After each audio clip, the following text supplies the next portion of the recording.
Bismillahirrahmanirrahim. Kalau tidak kerana bintang, tak akan bulan kelihatan tinggi. Kalau tidak kerana pidato, tak akan saya berada di sini. Datang batera dari Medan, sehingga sebentar di laluan gerai. Salam perpaduan saya hulurkan kepada semua warga pembuka tirai. Assalamualaikum warahmatullahi wabarakatuh. Yang dihormati Tuan Pengurusi Majelis Barisan Penal Hakim yang arif lagi bijaksana, yang sedang mengunjung mahkota keadilannya, penjaga masa yang sentiasa peka dengan detak jamnya, dan para hadirin dan hadirat yang saya hormati. Jauh berlayar si pedagang Cina, singgah di Malaka menjual sutera, bahasa Melayu, bahasa perantara, tonggak utama perpaduan negara.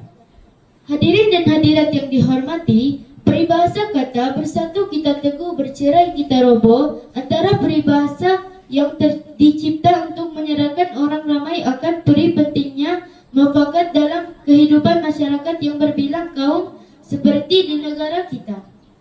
Kata orang, permufakatan berarti perpaduan. Keadaan ini membawa kebaikan dan kejayaan kepada seluruh anggota masyarakat berkenaan.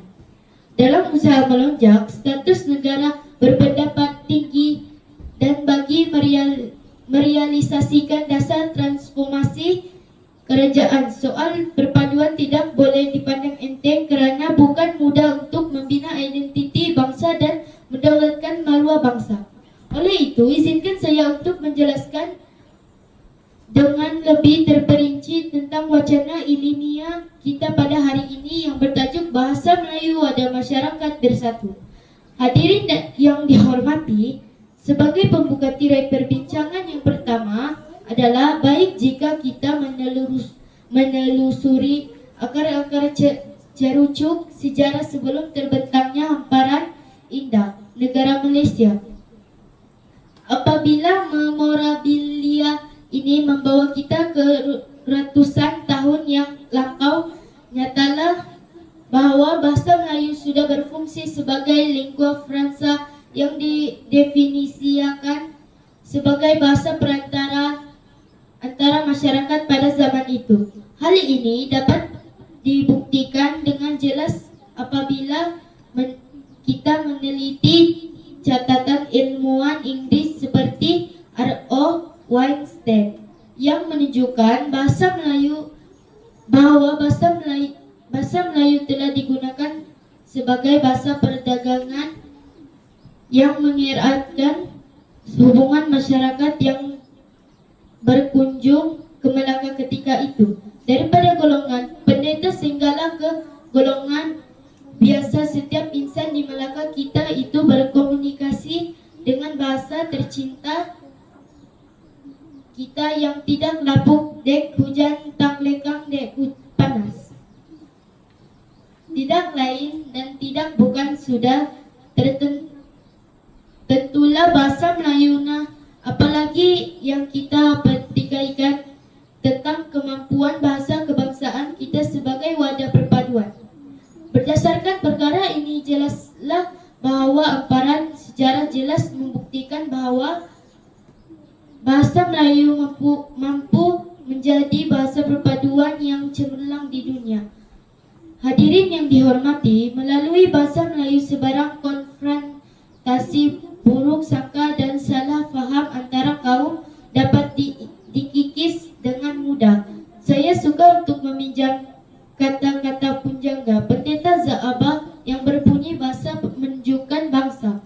Apabila kita melihat masyarakat bertutur dalam bahasa Melayu, sudah terang lagi bersuluh bahwa mereka ialah bangsa Malaysia.